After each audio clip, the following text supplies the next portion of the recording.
Today's episode of Beyond the Mask is presented by the team at CRNA Financial Planning. Get a free consultation today to be guided through the complexities of investing and financial planning.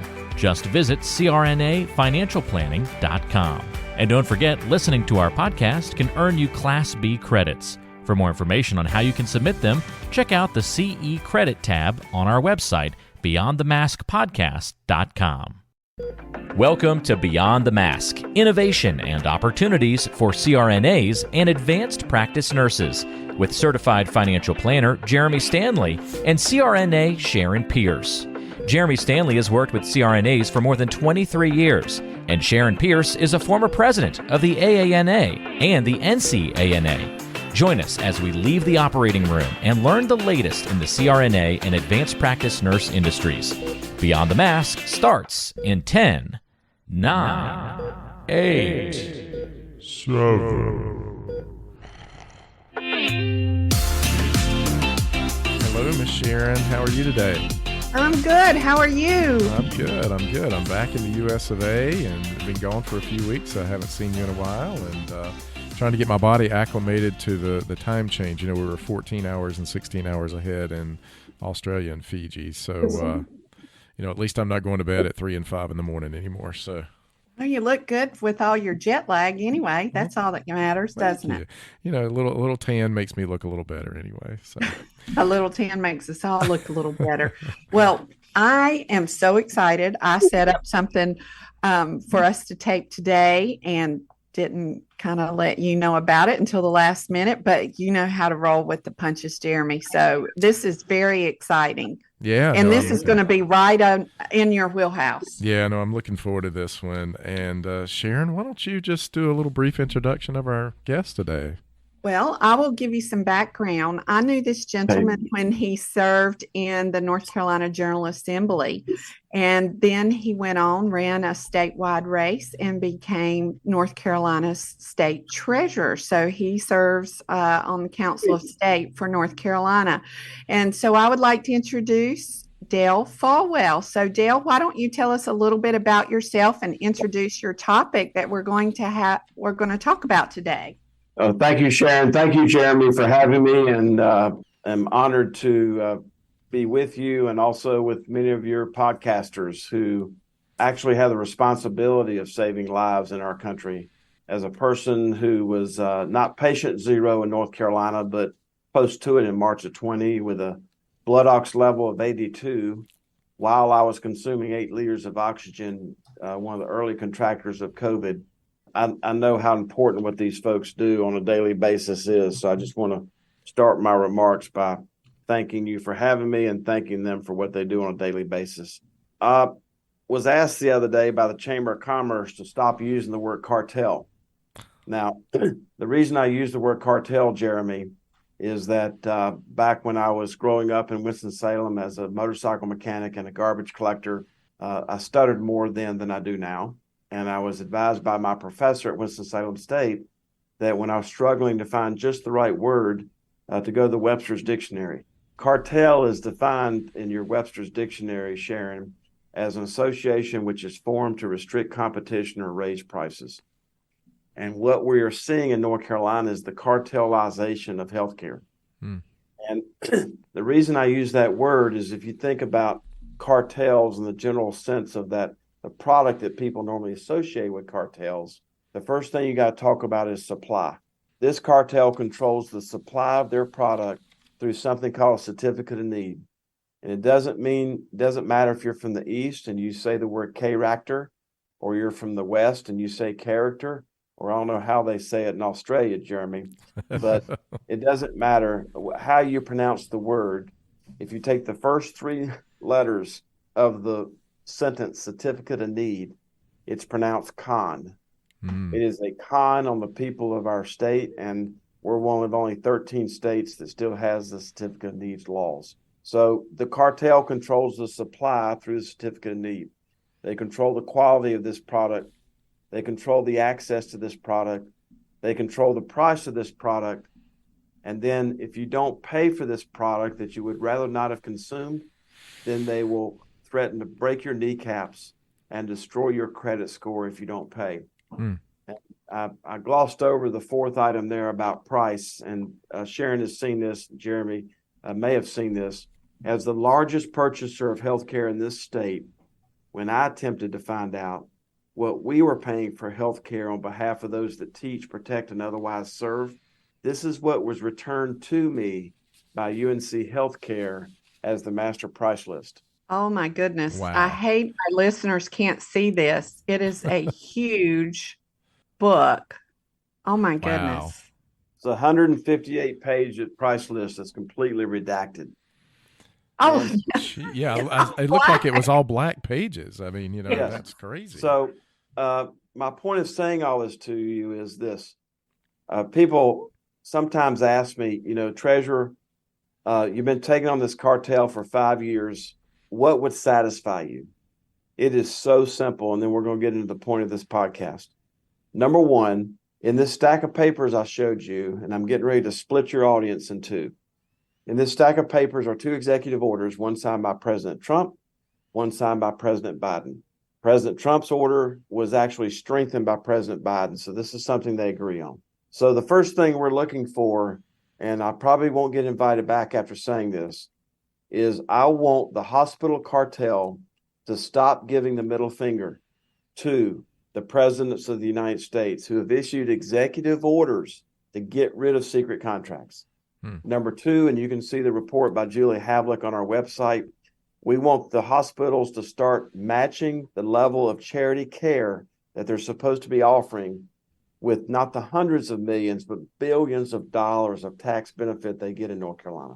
Number three, we want them to stop weaponizing people's credit scores, destroying their upward mobility, lowering their joy of achievement because of things associated with debt collecting of medical bills, especially including widows and widowers.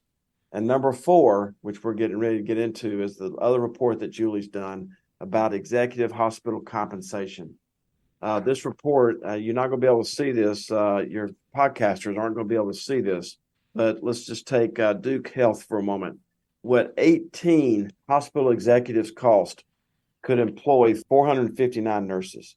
Wow. What 18 executives earn could employ almost 500 nurses. And over a period of time in the last 10 years, what we've observed is these top executives in North Carolina have made $1.75 billion over the last 10 years. And that's the ones we can find out about. Wow. At 11 hospitals, the CEOs what they make could hire 11 hospital CEOs could hire 752 registered nurses. That's what we're after. Wow. Because we think that we're talking about a product that people don't consume, it consumes them. Wow. Oh, now that's a killer line. That is. That's great. And one of the things that I picked up on in this study that you had done, it said the average worker now loses 20% of a paycheck to healthcare costs. I mean, that is just astounding. I mean, I know that healthcare and now is over 20% of our GDP, but 20% to healthcare costs. I mean, Treasurer Folwell, there's got to be something done about this. I mean, when you've got GDP, 20% healthcare costs, the average worker spending 20% on healthcare costs. I mean, this is one of the biggest problems in our country, not just North Carolina. I think it's everywhere, right? It's everywhere. And in the spirit of former Congressman John Lewis, who had a postage stamp dedicated to him this week, John Lewis always says it's okay to get into good trouble. And when you state those facts, Jeremy, you're getting into good trouble because you're pointing out the blind glimpse of the obvious. There's another 20%er that you may not be familiar with. And you don't expect this from a conservative Republican like myself. But 3.5 years ago, Senator Elizabeth Warren was running for president of the United States, and she stated correctly that 20% of the bankruptcies in this country are associated with medical debt. So you can add her 20% to all your 20%. Wow. And on top of that, we have state employees who teach, protect, and otherwise serve, who, depending on their level of income, entry-level employees are working 1 week out of every 4 to pay the family premium. That's 25%. Wow. So you're exactly right. And the reason that I'm so passionate about this with your listeners is simply this. I'm not going to be on the wrong side of history. And anyone who continues to demand secret contracts, continues these CEOs' policies of breaking people's kneecaps, of not telling people what things cost, and not telling them what the charitable care offerings are so that maybe they would never get a bill to start with, those individuals are on the wrong side of history. Today's show is brought to you by the folks at CRNA Financial Planning, an independent consulting firm that offers financial planning services exclusively to CRNAs and their families. From planning for a child's future college expenses to building a predictable income stream in retirement, the firm is committed to offering you comprehensive financial services, customized to fit your unique needs and objectives. If you have questions about your financial future, get them answered. Call the team at 855-304-3748. That's 855-304-3748. Or go online to crnafinancialplanning.com. Can we just digress for a moment and just talk about, during COVID, there was a ton of money given to these hospital systems for care. And, I'm looking in here, and it's about $1.5 billion, it looks like, in 2020. And a lot of those funds ended up with these executives that you're talking about. In fact, a large percentage of that. And in my mind, as in your mind, and I'm sure Sharon's as well, there seems to be an issue with that. Well, the issue is, and by the way, Sharon's originally from D.C., and for those around the country who may have heard what I just said, that is Davidson County. That's right. And it's near L.A., North Carolina, which is Lower Archdale. Yeah. So why am I saying this? The reason I'm saying this is that it doesn't matter if you're in Davidson County or Washington, D.C., or anywhere else in this country. What has happened here, Jeremy, is that these hospital executives and their boards have gotten their P's crossed. The purpose of these entities was to put patients over profits. And Wow. now what we have is profits over patients. And you brought this topic up just a moment ago, Jeremy, and you can go to our website. Other reports that Julie has done is another report called Hospital Profits During COVID. And so you can read all about this. And this is not just what Julie is saying, not just what I, as the state treasurer of North Carolina, is saying. All of these reports that we're doing are peer reviewed by a lot of additional smart people at Johns Hopkins University, Rice University, University of Southern California, and some partnerships we have with Duke University. So this is not us just saying things. All of this data is peer reviewed by these groups. And the difference in this topic and anything else you may talk about with your podcasters going forward is that everybody knows that something's wrong. Mm. It doesn't matter how wealthy you are, how handsome you are, how pretty you are, how smart you are. Doesn't matter where you are on the scales of our society. Everyone knows there's something wrong in healthcare. In the article, and we'll link this in the show notes, but I love this quote from you. It said, doctors and nurses risked their lives during the pandemic, but most hospital executives didn't even cut their own pay. Instead, these systems grabbed millions of taxpayer-funded COVID relief dollars that were meant for struggling hospitals and then gave their executives a pay raise. Let's go back. When did you decide, or you saw that this was a problem, or had an inkling that CEO pay was a problem? Do you want to give us some historical perspective before you got to your findings of what led you down this path? The historical perspective goes back to 250 years ago when the church that I'm a member of, Springfield Friends, was founded in High Point, North Carolina. Our church was founded before our country was founded officially. And one of the spices of the Quaker religion is to be fair and just. And what that means is that in my particular case, God gave me the vision to see what needs to be seen the humility to listen for what needs to be heard, and the courage to act on what needs to be done. So this all started with me very quickly, and applies to many of your other listeners across the country, is that when I was sworn in as the keeper of the public purse, even though we just got back-to-back wins as being the number one business state in the United States, I inherited a $34 billion unfunded healthcare liability. That $34 billion unfunded healthcare liability is associated with the runaway cost of healthcare in our state. Now, to be more personal, which I've already mentioned in a few moments ago, is that my job as the keeper of the public purse is to advocate for the invisible. We have nearly 1 million people on our pension plans. We have nearly 750,000 people on the state health plan. They don't know that I'm the treasurer. They don't know that where the treasurer's office is in many instances. They don't know that we run their pension and their 401 and their state health plan.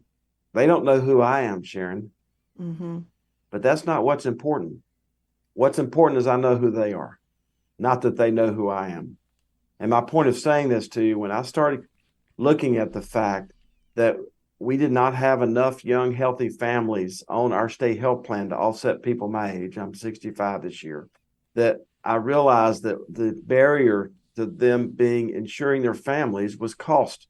And that cost was manifesting itself through all the things that we've talked about already. So this goes back to my Quaker roots. It goes back to the blood that runs through me, vision to see. And once you see something, you can't unsee it, like this CEO executive report. Humility to listen for what needs to be done, and the courage to talk about it. So that's sort of where it all started 250 years ago. Yeah, and I think more people should think that way. Treasurer Folwell, for sure. I mean, here we've got supposed nonprofits, and nonprofit these days, I don't think a lot of people really understand what a nonprofit is or what it exactly means. But basically, you can hide a lot of stuff in a nonprofit, and to me, that looks like what's going on. And when I read through this report, just some of the things that stood out to me. Was hospitals in, I guess this is in North Carolina, they got $1.8 billion in tax breaks in 2020, which is amazing to me.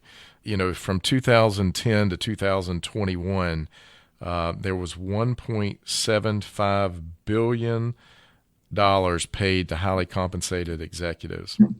Almost 20% of that was hospital CEOs who took home $308 million. And we don't even know if that's correct because the tax filings, I guess, are really hard to get a hold of, and we can't really see that. One particular hospital system, I'm not going to name it, but you can if you'd like. I mean, you had asked for this data for, I think, for a very long time, and you finally got it 2 days before the publication of this study came out. I mean, it's just amazing to me.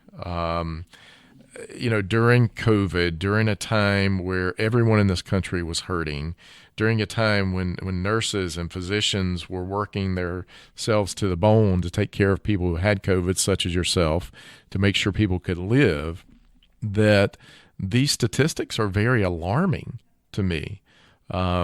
They were saying, hey, we can't pay these people. We don't have enough money coming in. But then the other side of the equation was you've got another group who was, increasingly making more money. And to that point, that does somewhat inflame this situation, I'm sure. It just reminds me of, in addition to people getting their priorities out of order by putting profits over patients, what you just described was supposed to be need, not greed. Yes. And now something else I found in the report that was surprising is the CEOs may have made even more money by serving on other boards. So there was one CEO that collected $5.5 million from sitting on the boards of outside organizations that did business within the state. Is that DaVita? Dr. Roper. In a publicly traded, and this is all public documents that anybody can see on their proxies. And, we're not through looking into that, but it would be really curious to me as to what happened to DaVita's market share in North Carolina over the years that he was on the board. I think their market share may have gone from something to some gigantic market share. So not only was he on the board, but there's a lot more to be looked at in terms of how DaVita's stock went up and their market share in our state. Hello everyone, Jeremy here. Beyond the Mask is sponsoring a team for Halos again this year. Halos is an organization that offered support when Sharon lost her grandchild, Emma, 2 years ago. Halos is a nonprofit that provides emotional and financial support to bereaved parents who have lost a child from miscarriage through age 20. It's run by parents who have lost a child themselves and want to be there for those parents that need love and support, or someone who truly understands what they're going through. The only means of support for Halos is through fundraisers and personal donations. Their largest fundraiser is a walkathon, which will take place on August the 6th. Sharon will be emceeing the event. Please consider joining us and donating by going to the show notes to look for the link, or by going to the Beyond the Mask Facebook page. Thank you for your consideration. You can find out more information about the 2023 Halos Walk and donate by clicking on the link in the show notes of today's episode on beyondthemaskpodcast.com. 13th Annual Memorial Walk takes place in New Richmond, Wisconsin on August 5th. Now, to look on the other side of the equation, your report also said that during this same time period, registered nurse wages rose only 14.8% in 10 years. So that's 1.4%, whereas some of these CEOs' pay rose between 500 and 700%. So the frontline workers suffered, especially nurses. That's right. And the people that saved my life, who's Cynthia sometimes criticized me because as a stutter, I can't ever figure out whether to say squeezed or squoze or whatever the word I'm supposed to use. The people who held my hand and prayed with me as they gave me more oxygen and as my blood ox level kept falling. There's very few people in March of 20 who had a blood ox level of 82, consuming 8 liters of oxygen, who is morbidly obese or obese. And by the way, if I'm ever in charge, we're going to have a BMI index for Scottish and Irish people. I think Scottish and Irish people don't need to be on that scale. They deserve their own, right, Jeremy? That's right. You don't look like you need that, but and then there's a little bit of treasure humor. See, the New York Times said my humor is well hidden, so I appreciate you laughing this morning. But now this is in March of 20. So you've got the blood ox, you've got the unit liters of oxygen, you've got the BMI. But something we did not know in March of 20 is that I have one of the worst blood types around for COVID, which is A negative. And so my point is that in some small respects, I'm a walking miracle. And it's due to the healthcare workers, the nurses who are putting on these hazmat suits. I don't know how many times that they brought the ventilation stuff in to ventilate me, which I think would have been the end of me. But thanks to them and the grace of God and prayers of my family, I'm sitting here talking to you. So I'd like to push all the power and credit down to them. If you're going to the 2023 Annual Congress in Seattle, then listen up. This is your chance to see Jeremy and Sharon in person and attend a live podcast taping. And even better, get some CE credit out of the deal. Mark your calendars for Sunday, August 20th at 3:15 in the afternoon, because Jeremy and Sharon will be conducting a live podcast taping at that 2023 AANA Annual Congress in the stunning city of Seattle, Washington. You are cordially invited to join this enlightening conversation. Their topic: they will always be listening, utilizing podcasts in your curriculum and personal life for continued learning. It's an event designed for students, professionals, and indeed anyone with a hunger for learning. They'll delve deep into how you can leverage podcasts as a powerful learning tool in your daily routine. But that's not all. By attending this live taping, you're not just gaining invaluable insights, you're also earning 1 Class A CE credit. It's a fantastic opportunity to learn, engage, and earn educational credits all at once. So don't forget, Sunday, August 20th at 3:15 at the AANA Annual Congress in Seattle. Be there for Beyond the Mask and go on this journey of learning together with Jeremy and Sharon. Well, I will tell our listeners that when you were in the State House, you were a great friend to nurse anesthetists. And I spent a lot of time in your office during our supervision battle in 2005 and going forward. So you do understand the importance and the value of nurse anesthetists, and we do appreciate that. And I'm known for my memory, and I remember the first time that we spoke, and I'm going to say this as elegantly as I can. Generally speaking, when somebody is advocating or lobbying for a certain position, in many parts of our country, it involves support and money. And that when you first sat down with me, I'll never forget telling you this, Sharon, because you were about to go into your pitch about why CRNAs are so important. I said, in the birth of our 3 children and a couple of other situations, what I've personally observed was a CRNA saying goodbye when they put somebody under, and a CRNA saying hello when they came out of it. So right from that point, you and I were connected, not because of the normal things that happens when efforts are made to get legislation passed.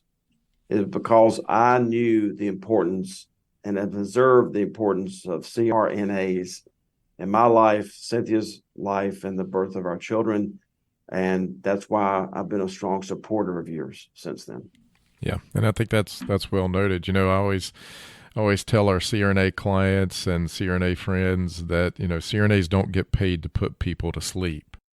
They get paid to wake them up, because nobody cares when you go to sleep. They daggone well want to make sure they wake up, and that's all of us, So, Jeremy, in the technological world, is there any way to determine if people are going to sleep with our dialogue here?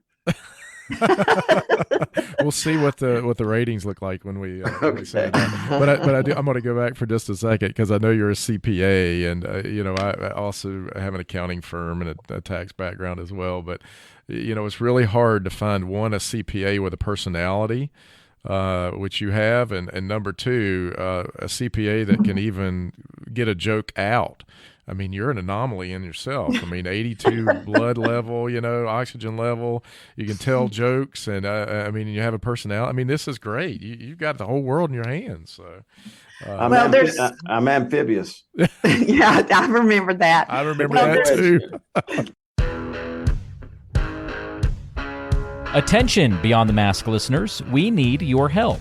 We truly appreciate you tuning in as we peel back the layers of the CRNA and APRN industries, sharing the stories that lie beyond the mask. It's your support that makes our community strong and our podcast possible. We're excited to share that Beyond the Mask has been recognized in the 18th Annual People's Choice Podcast Awards. We're nominated in 2 prestigious categories: the coveted People's Choice Award and Best Healthcare Podcast. Our podcast isn't just about the stories we tell, it's about the connections we create with you, our listeners. And now we need your help to continue that mission. We're asking you to vote for us, please, in the People's Choice Podcast Awards. Again, for the People's Choice Award and Best Healthcare Podcast. Your vote not only helps us win, but also spreads the word about our mission to demystify our corner of the healthcare industry, one story at a time. To cast your vote, simply click on the link that's in the episode description. Voting closes on July 31st, so don't delay. We also encourage you to share this with your family, your friends, and your colleagues. Every vote counts, and we appreciate greatly your support. Thank you for being part of our journey and for making Beyond the Mask more than just a podcast. Here's to bringing more stories out of the shadows and into the light. So don't forget, vote for Beyond the Mask for the People's Choice Award and Best Healthcare Podcast.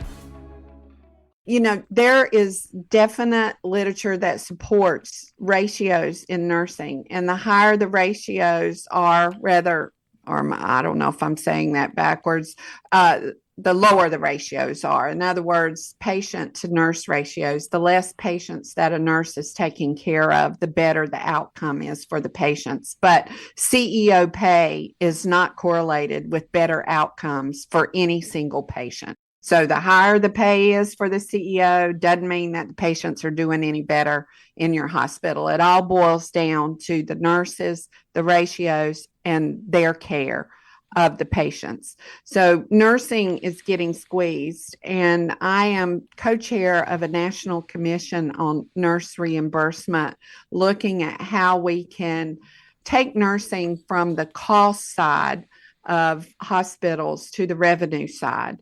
Which will be really important, because we all know that what happens in hospitals whenever they decide to save money, what's the first thing they take money from? The thing that costs them the most, which would be labor cost of nurses. And as a nurse who worked on the floor a long time ago, whenever they were cutting costs, they would take things away that made a nurse's life easier.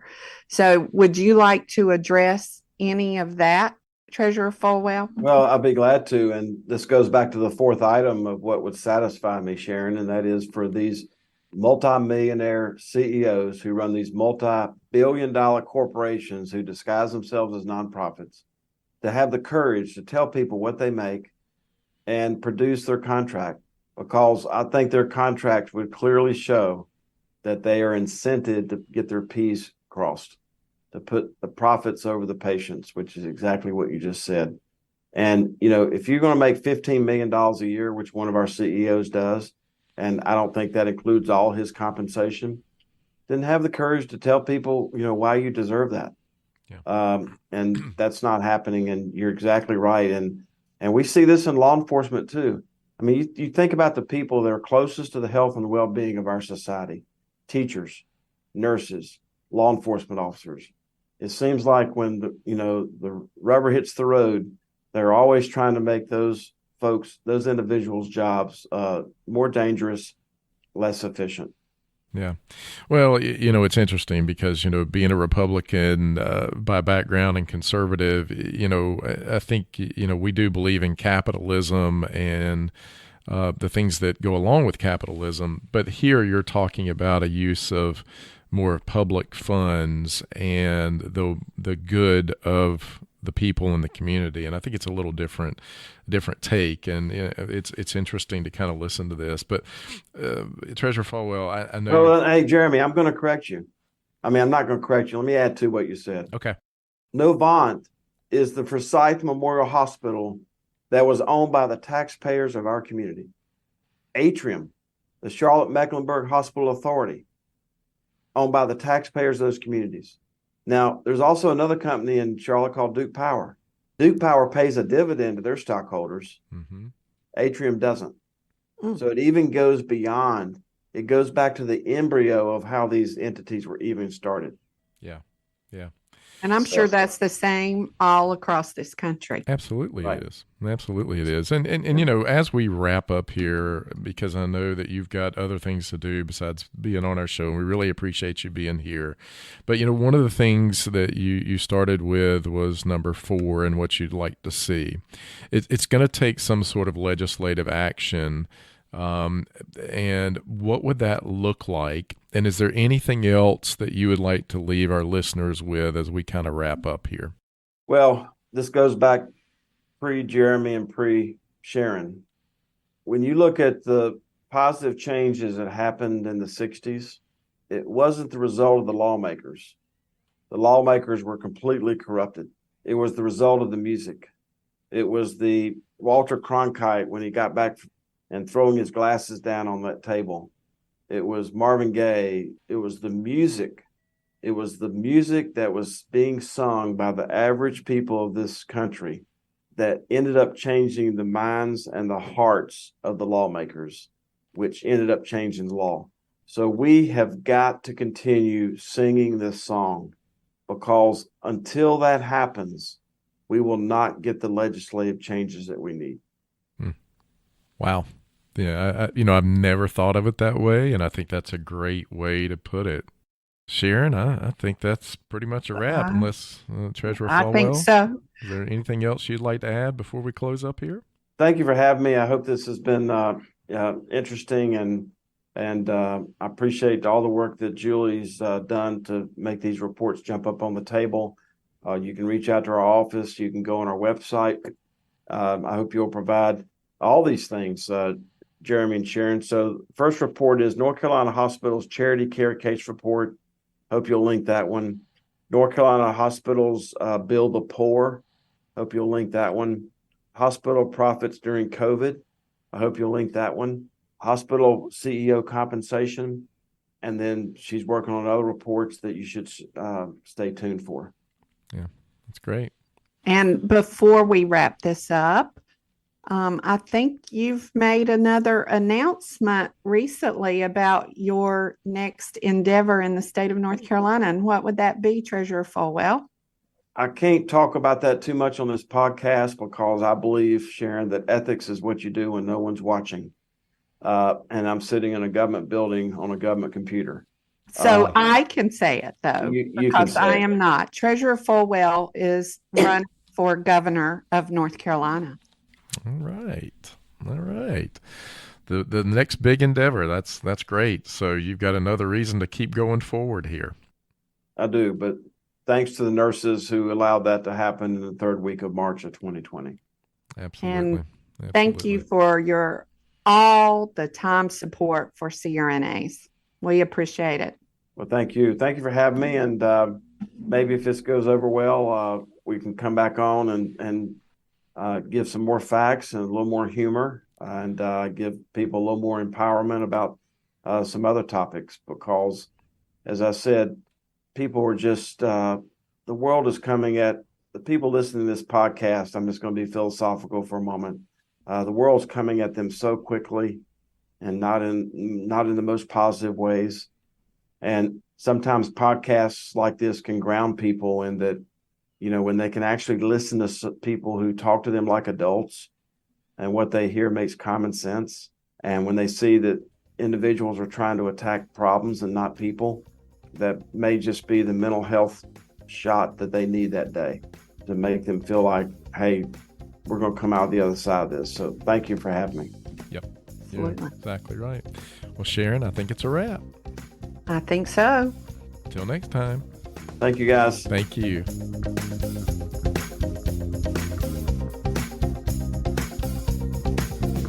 Attention, Beyond the Mask listeners, we need your help. We truly appreciate you tuning in as we peel back the layers of the CRNA and APRN industries, sharing the stories that lie beyond the mask. It's your support that makes our community strong and our podcast possible.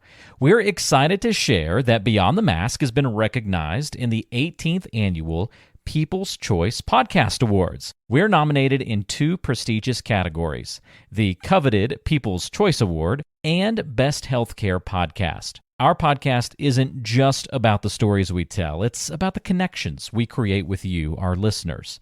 And now we need your help to continue that mission. We're asking you to vote for us, please, in the People's Choice Podcast Awards. Again, for the People's Choice Award and Best Healthcare Podcast. Your vote not only helps us win, but also spreads the word about our mission to demystify our corner of the healthcare industry, one story at a time. To cast your vote, simply click on the link that's in the episode description.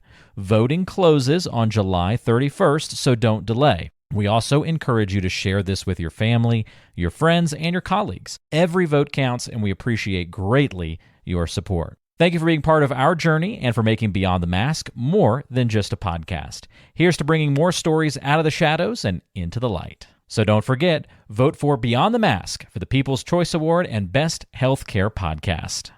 Beyond the Mask is made possible by the team at CRNA Financial Planning. With almost 2 decades of experience, the firm guides CRNAs through the complexities of investing and financial planning. Schedule a free consultation today by calling 855 304-3748 or go online to crnafinancialplanning.com. Hi, this is Jackie Rolls, President of the International Federation of Nurse Anesthetists and President and founder of Our Hearts, Your Hands, a global anesthesia support community that takes donations to allow nurse anesthetists in low and middle income countries to go to educational programs, to buy equipment or textbooks. Your donations are tax deductible, and we would appreciate your support.